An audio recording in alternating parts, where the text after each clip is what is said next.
मी दोन विषयावर आज बोलणार आहे. एकतर परवाचं झालेलं मतदान आणि दुसरं पुण्यातली घडलेली ॲक्सिडेंटची घटना. परवा जे लोकसभेचं मतदान मुंबई आणि मुंबई परिसरात झालं, त्याच्यामध्ये ज्या पद्धतीनं मतदानाची टक्केवारी कमी झाली, मतदान केंद्रावरचा अनागोंदीपणा, सरकारचा या सगळ्या विषयात आणि निवडणूक आयोगाचा सुद्धा निष्काळजीपणा हा अतिशय महत्त्वाचा आहे. टेम्परेचर 40 असताना ज्या पद्धतीनं वेगवेगळ्या सोयी सवलती, मग पिण्याच्या पाण्याचा असेल, मंडप असेल, त्याच्यानंतर मोबाईल आतमध्ये घेऊन जाण्याचा मुद्दा असेल, हे सगळे विषय असेल तर सरकारचं कमालीचं दुर्लक्ष या विषयाकडे झालेलं दिसतं. सगळ्यात महत्त्वाचं, या सगळ्या याच्यात खोलवर गेलं तर याच्यात निश्चित फार मोठं षडयंत्र आहे, ते सुस्पष्ट होतं आहे. आपण जर मागे गेलो तर आता जे यश चोक्कलिंगम हे निवडणूक आयुक्त आहे महाराष्ट्राचे, आपल्याला सगळ्यांना आठवत असेल श्रीकांत देशपांडे हे महाराष्ट्र निवडणूक आयुक्त होते, ज्यांची बदली 29 फेब्रुवारी 2024ला केली गेली, कारण त्यांची मुदत 30 एप्रिलला संपत होती. जर 29 फेब्रुवारीला त्यांची ऐन निवडणुकीची आचारसंहिता 16 मार्चला लागली आणि त्याच्या आधी श्रीकांत देशपांडेंची बदली झाली, याचा अर्थ निवडणूक आयुक्त आपल्या मर्जीतला किंवा अशाच पद्धतीनं बेपर्वाईनं वागणारा, सत्ताधाऱ्यांना मदत करणारा पाहिजे होता का, हा याच्यात उद्देश होता का, हा माझा याच्यामधला एक संशयाचा एक प्रश्न आहे.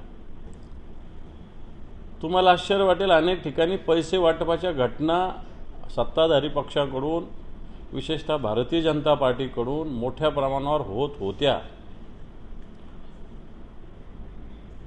मी ज्या भांडूप या भागामध्ये 2 दिवस आधी गेलो होतो, निवडणुकीचा प्रचार संपण्याच्या 1 दिवस आधी उघड भारतीय जनता पार्टीच्या कार्यालयातून कोट्यावधी रुपयांचं वाटप, आणि आपल्याला आश्चर्य वाटेल तिथं राज्याचे गृहमंत्री स्वतः भेट द्यायला गेले होते. शिवसैनिकांनी त्या ठिकाणी हा पैसे पकडण्याचा प्रयत्न केल्यानंतर राज्याचे गृहमंत्री एखाद्या कार्यालयात जातात विदाऊट शेड्यूल, याचाच अर्थ काहीतरी मोठं काळबेरं त्या ठिकाणी होतं. अशा घटना या मुंबईमध्ये मोठ्या प्रमाणावर घडल्या गेलेल्या आहे. भारतीय जनता पार्टी आणि जे आमच्यातले गेलेले गद्दार लोक आहे, यांच्या उमेदवारांनी मोठ्या प्रमाणावर हा प्रकार केलेला आहे. तुम्हाला आश्चर्य वाटेल, पत्रकारांना एक बातमी देतो मी, की राज्याच्या राज्याचे जे मुख्य सचिव आहेत नितीन करीर साहेब, यांच्या बोटावर 2 ठिकाणी शाई आहे. एक खरं तर शाई ही डाव्या हाताच्या या बोटावर लावली जात असते, पण त्यांच्या मधल्या बोटावर सुद्धा आहे आणि दुसऱ्या बोटावर सुद्धा आहे. त्यांनी मलबार हिल भागामध्ये मतदान केलं आहे आणि त्यांच्या दोन्ही बोटावर शाई आहे. जर राज्याच्या मुख्य सचिवाच्या 2 बोटावर मतदान केंद्रातले अधिकारी शाई लावतात, तर सर्वसामान्य माणसाच्या विषयी ते काय करू शकतात याचा अंदाज आपण करावा. थोडक्यात या विषयातलं सांगण्याचं महत्त्वाचे 2च मुद्दे. श्रीकांत देशपांडेची बदली का झाली होती, याच्यामध्ये काही षडयंत्र आहे का, आणि दुसरी गोष्ट, पैसे वाटपाच्या एवढ्या तक्रारी होऊनही सत्ताधारी पक्षालाच मदत करण्याची भूमिका पोलिसांनी, निवडणूक आयोगाने घेतलेली आहे. मग त्याची चौकशी होण्याची आवश्यकता आहे. दुसरा मुद्दा, जे पुण्यामध्ये जी घटना घडली हिट अँड रनची, याच्यात माझ्या माहितीप्रमाणे माझ्याकडे FIR उपलब्ध आहे या घटनेचा. आपण आपल्याच चॅनलचे राज्याच्या गृहमंत्री आणि पुण्याच्या पोलीस आयुक्त अमितेश कुमार यांचं वक्तव्य तपासावं. त्यांनी असं म्हटलेलं आहे की आम्ही 304 कलम लावलेलं आहे. 304 कलम त्यांनी लावायच्याऐवजी 304 लावलेलं आहे. माझ्याकडे FIRची प्रत आहे. त्यांनी 304 लावलेलं नाही तर 304 लावलेलं आहे. खरं तर त्यांनी 304 लावायला पाहिजे होतं, परंतु धडधाकट पत्रकारांशी सगळ्या ठिकाणी दोघेही खोटं बोललेले आहे माझी माहिती. त्याच्यानंतर त्यांनी काय FIR बदलला असेल, दुसरा केला असेल, मला माहिती नाही, बंद होती. याच्यानंतर त्यांनी काय FIR बदलला असेल, दुसरा केला असेल मला माहीत नाही, पण जो FIR आहे त्याची माझ्याकडे प्रत आहे, त्याच्यामध्ये 304 कलम आहे. तुम्ही जर त्यांचं TV वरचं सगळ्या ठिकाणचं वक्तव्य जर ऐकलं, पोलीस आयुक्तांचं आणि गृहमंत्र्याचं, की आम्ही 304 लावलं म्हटलेलं आहे, खोटं वक्तव्य केलं. 304ला वेगळी शिक्षेची तरतूद आहे आणि 304A वेगळ्या शिक्षेची तरतूद आहे. मुद्दामहून 304 लावलं की काय याची सुद्धा चौकशी होण्याची आवश्यकता आहे. या सगळ्या विषयात जर डिटेलमध्ये गेलो तर अनेक विभाग याच्यामध्ये दोषी आहे. विदाऊट नंबर प्लेट ही गाडी आहे. त्याच्यानंतर विदाऊट लायसन्स मद्य सेवन केलं गेलेलं आहे. त्यानंतर कल्याणीनगर, कोरेगाव पार्क, खराडी, विमाननगर हे जे भाग आहे या ठिकाणी अशा पद्धतीनं अनेक पब्स आहे. आणि माझ्या माहितीप्रमाणे तर तिथल्या विद्यार्थ्यांना पबमध्ये जाण्याचं पॅकेज काही ठिकाणी जे बाहेरचे विद्यार्थी मोठ्या प्रमाणावर त्यांना पुण्यामध्ये दिलं जातं. देशातले वेगवेगळ्या ठिकाणचे विद्यार्थी इथं शिकतात. हा सगळा निवासी भाग आहे, पुण्यातला हायफाय भाग आहे. कल्याणीनगर, कोरेगाव, खराडी या ठिकाणी अशा पद्धतीनं पबचा हैदोस. आणि हे सुस्पष्ट झालेलं आहे की 18 वर्षाच्या आतील तरुणांना मद्यसेवन अलाउड नसताना ऑफिशियली पावती दिलेली आहे, त्याची पैसे भरलेले त्यांनी. म्हणजे याचा अर्थ या पबमध्ये अशा पद्धतीनं अवैधरित्या दारू विक्री मोठ्या प्रमाणावर होते आणि त्यातल्या त्यात ही रेसिडेन्शियल एरियामध्ये. आणखी सगळ्यात महत्त्वाची बात याच्यातल्या काही गोष्टी जर सांगायला गेल्या तर ही गाडी बेंगलोरहून घेतलेली आहे. बेंगलोरहून घेतलेल्यानंतर हिची याला असं म्हणतात CRT म्हणतात, म्हणजे टेम्पररी रजिस्ट्रेशन मार्चमध्ये केलेलं आहे. मार्चमध्ये केलेलं असताना आता 20 मे आलेलं आहे.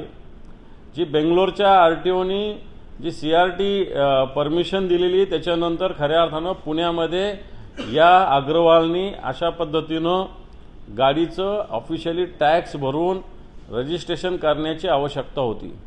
यांनी रजिस्ट्रेशन केलेलं आहे, चॉईस नंबर घेतलेला आहे, परंतु याचं ऑफिशियली टॅक्स अजून भरलेलं नाही. याच्यात त्या RTOचा दोष असं मी मुळीच म्हणणार नाही. याच्यात दोष हा ग्राहकाचा आहे. परंतु कशा पद्धतीनं हे सगळं होत असतानाही कशा पद्धतीने घटना घडल्या हे आपल्या समोर येण्याची आवश्यकता आहे. त्याचप्रमाणे या ठिकाणी जर बघितलं तर गाडी मालक याला पूर्णपणे जबाबदारी आहे.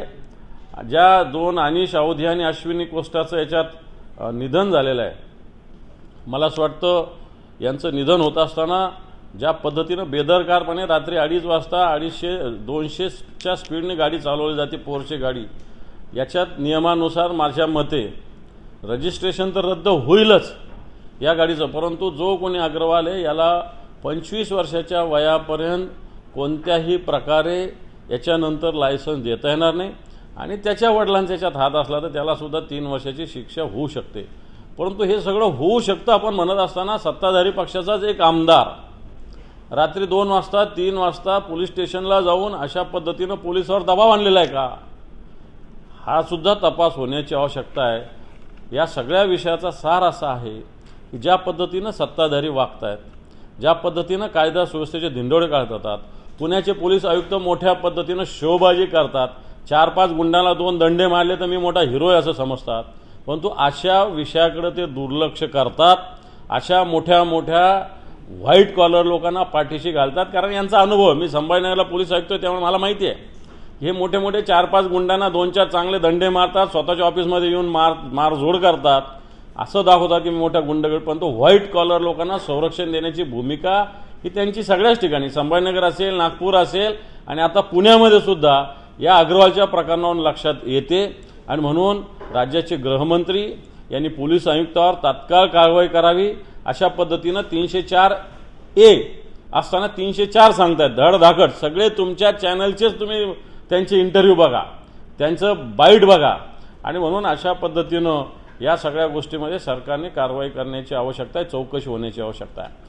मतदानाच्या बाबतीत एक विषय सांगायचा बाकी आहे की मुख्यमंत्र्यांचं वक्तव्य मी काल ऐकलं की मुख्य सचिवांना चौकशी करणं. मुख्य सचिवाचा या विषयाशी काही संबंध नाही. सगळे कलेक्टर, निवडणूक अधिकारी केंद्रीय निवडणूक आयोगाशी कनेक्टेड असतात. सगळं रिपोर्टिंग त्यांना राज्य निवडणूक आयोग आणि केंद्रीय निवडणूक आयोगाला करावा लागतो. मुख्य सचिवाचा या इलेक्शन प्रोसेसशी तसा पाहायला गेलं तर चौकशीचा कोणताही संबंध येत नाही. मुख्यमंत्र्यांनी सांगितलं मुख्य सचिवांनी चौकशी करा। तरुणांना मद्यसेवन अलाउड नसताना ऑफिशियली पावती दिलेली आहे, त्याची पैसे भरलेले त्यांनी, म्हणजे याचा अर्थ या पबमध्ये अशा पद्धतीनं अवैधरित्या दारू विक्री मोठ्या प्रमाणावर होती आणि त्यातल्या त्यात ही रेसिडेन्शियल एरियामध्ये। आणखी सगळ्यात महत्त्वाची बात याच्यातल्या काही गोष्टी जर सांगायला गेल्या तर ही गाडी बेंगलोरहून घेतलेली आहे। बेंगलोरहून घेतलेल्यानंतर हिची याला असं म्हणतात CRT म्हणतात, म्हणजे टेम्पररी रजिस्ट्रेशन मार्चमध्ये केलेलं आहे। मार्चमध्ये केलेलं असताना आता 20 मे आलेलं आहे। जी बेंगलोरच्या RTOनी जी CRT परमिशन दिलेली त्याच्यानंतर खऱ्या अर्थानं पुण्यामध्ये या अग्रवालनी अशा पद्धतीनं गाडीचं ऑफिशियली टॅक्स भरून रजिस्ट्रेशन करण्याची आवश्यकता होती। यांनी रजिस्ट्रेशन केलेलं आहे, चॉईस नंबर घेतलेला आहे, परंतु याचं ऑफिशियली टॅक्स अजून भरलेलं नाही। याच्यात त्या RTOचा दोष असं मी मुळीच म्हणणार नाही, याच्यात दोष हा ग्राहकाचा आहे। परंतु कशा पद्धतीनं हे सगळं होत असतानाही कशा पद्धतीने घटना घडल्या हे आपल्या समोर येण्याची आवश्यकता आहे। त्याचप्रमाणे या ठिकाणी जर बघितलं तर गाडी मालक याला पूर्णपणे जबाबदारी आहे। ज्या 2 अनिश अवधी आणि अश्विनी कोस्टाचं याच्यात निधन झालेलं आहे, मला असं वाटतं यांचं निधन होत असताना ज्या पद्धतीनं बेदरकारपणे रात्री 2:30 वाजता 200च्या स्पीडने गाडी चालवली जाते, पोरचे गाडी, याच्यात नियमानुसार माझ्या मते रजिस्ट्रेशन तर रद्द होईलच या गाडीचं, परंतु जो कोणी अग्रवाल आहे याला 25 वर्षाच्या वयापर्यंत कोणत्याही प्रकारे याच्यानंतर लायसन्स देता येणार नाही आणि त्याच्या वडिलांचा याच्यात हात असला तर त्यालासुद्धा 3 वर्षाची शिक्षा होऊ शकते। परंतु हे सगळं होऊ शकतं आपण म्हणत असताना सत्ताधारी पक्षाचाच एक आमदार रात्री 2 वाजता 3 वाजता पोलीस स्टेशनला जाऊन अशा पद्धतीनं पोलिसांवर दबाव आणलेला आहे का, हा सुद्धा तपास होण्याची आवश्यकता आहे। या सगळ्या विषयाचा सार असा आहे की ज्या पद्धतीनं सत्ताधारी वागत आहेत, ज्या पद्धतीनं कायदा सुव्यवस्थेचे धिंडोळे काढतात, पुण्याचे पोलीस आयुक्त मोठ्या पद्धतीनं शोबाजी करतात, 4-5 गुंडांना 2 दंडे मारले तर मी मोठा हिरो आहे असं समजतात, परंतु अशा विषयाकडे ते दुर्लक्ष करतात।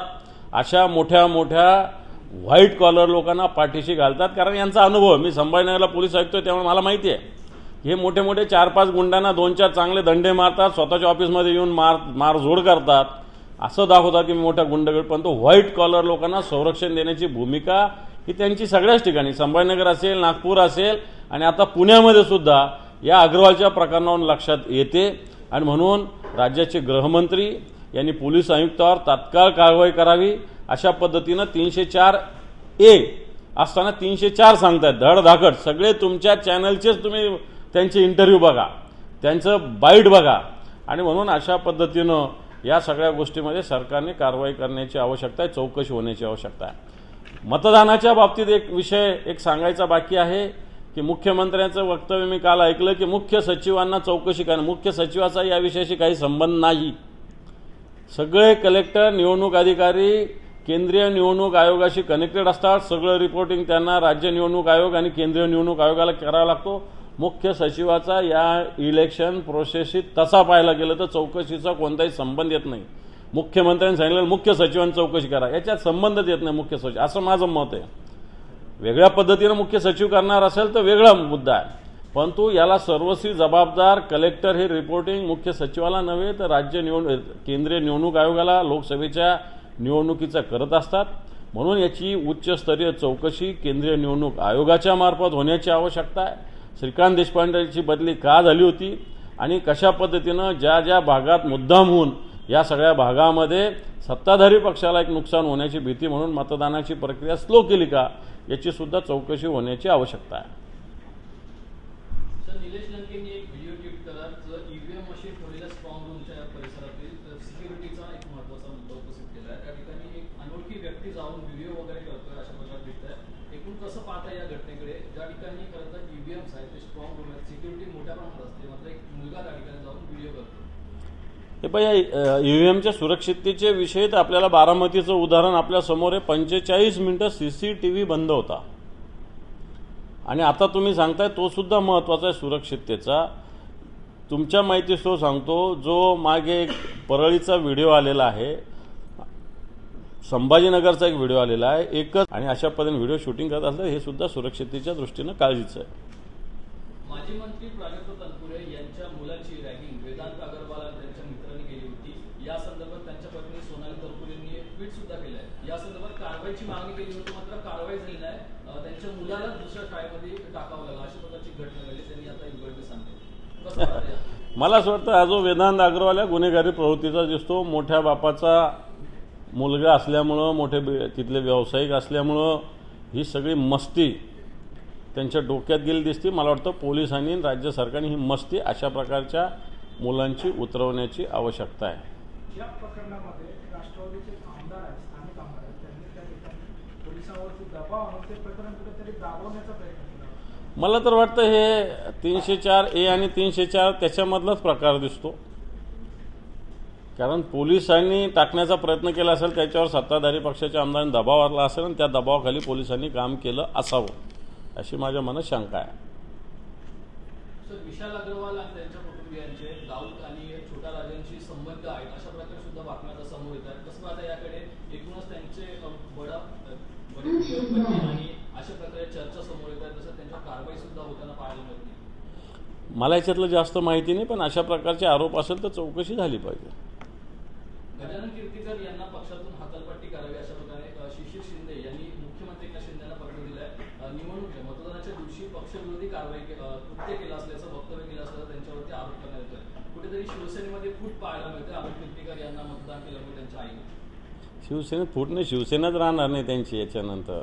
या निवडणुकीत त्यांचा सगळ्या ठिकाणी पराभव आहे, त्यामुळे तो त्यांच्या पक्षातला अंतर्गत प्रश्न आहे. मुंबईमध्ये नालेसफाईवरून आता पुन्हा एकदा आशिष शेलार पाहणी करताना दिसतात, मात्र यावेळेला नालेसफाई ही म्हणावी तितकी झाली नाहीये. मोठ्या प्रमाणात आकडे जरी दाखवले असले तरी नालेसफाई झाली नाही असं त्यांचं एकंदरीत म्हणणं आहे. त्यामुळे आता नक्की ते आरोप कुणावर करणार याबद्दल हे पण आशिष शेलारांचं दरवर्षीचा हा उपक्रम असतो, अशा पद्धतीनं पाहणी करणं, आरोप करणं. तसं पाहायला गेलं तर आशिष शेलारांना त्यांच्या मतदारसंघाचं बघावं, बाकी मुंबईचं पाहायचं काही अधिकार नसेल. ते पक्षाचे अध्यक्ष असेल तर पक्षाचं काम करावं लागतं. फार मुंबईची जबाबदारी थोडी त्यांच्यावर आहे. सगळे नाले सफाई हे ते प्रशासन बघेल. प्रशासनाने नागरिकांना त्रास होणार नाही, दरवर्षी चांगल्या पद्धतीने काम करावं अशा प्रकारचं सूचना निश्चित प्रशासनाला आम्ही करू. त्यांच्याकडे एक ट्विट झाले, काल जी घटना घडली त्या घटनेवर राहुल गांधींनी ट्विट केले. त्यांचं असं म्हणणं आहे की राहुल गांधी या ठिकाणी राजकारण करतात पुण्याच्या घटनेवर. अच्छा, तुम्ही फार समाजकारण करतात प्रत्येक विषयात, म्हणून राहुल गांधी राजकारण करू नये अशा प्रकारचा विषय का? जर पोलीस चुकले तर त्यांना चुकलं असं का म्हणू नये? म्हटलंच पाहिजे. देश पातळीवर असा विषय केला तर चांगलं आहे. अशा विषयाची चर्चा होते, त्यातून मार्ग निघतो, त्याच्यावरून सुस्पष्टपणे कारवाईची भूमिका घेतली जाते.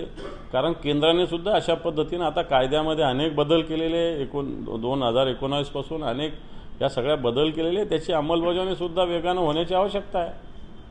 पाण्याची टंचाई राज्यामध्ये फार मोठ्या प्रमाणात भासायला लागली आहे. मराठवाड्यातील शेतकरी सुद्धा आक्रमक झालेले पाहायला मिळत आहे. एकूणच आणि बियाणे सुद्धा महाग झाले. या पद्धतीने तुम्ही काही बाजू मांडून धरणार आहात का? बियाण्यांसाठी तुम्ही शेतकऱ्यांची भेट घेणार का? काय नक्की तुमच्याकडे पाठपुरावा करण्यात येईल? हे पहा, आता राज्यामध्ये जवळपास 3455 टँकर चालू आहेत शासकीय, आणि राज्यामध्ये 23 जिल्ह्यापैकी 2779 गावे व 7148 वाड्यामध्ये शासकीय 95, खाजगी 3360 अशा एकूण 3455 टँकरद्वारे पिण्याच्या पाण्याचा पुरवठा करण्यात येतो. आता मराठवाड्यात तर 1178 गावं आणि 453 वाड्यामध्ये पाण्याची टंचाई आहे. तिथंसुद्धा जवळपास 1728 टँकर आत्ताच्या घडीला चालू आहे. मला असं वाटतं या स्थितीकडं एक बारकाईनं लक्ष देण्याची आवश्यकता आहे. सरकार आता निवडणुकीत गुंतलेलं आहे, निवडणुका झाल्या, परंतु पाण्याची टंचाई ही विशेषतः पिण्याच्या पाण्याची टंचाई हा एक मुद्दा आहे. आणि कित्येक ठिकाणी कापूस, विशेषतः कॉटनचे बियाणे डंप करून ठेवले गेलेले, शेतकऱ्यांना भाव वाढवण्यासाठी कंपन्यांनी मुद्दामहून कापसाचं बियाणं अजून विक्रीला काढलेलं नाही. सगळ्या प्रकारे कुठं किती आवंटन करायचं हे सगळं ठरलेलं असतानाही अजूनही शेतकऱ्यांना बी बियाणं दिलं जात नाही.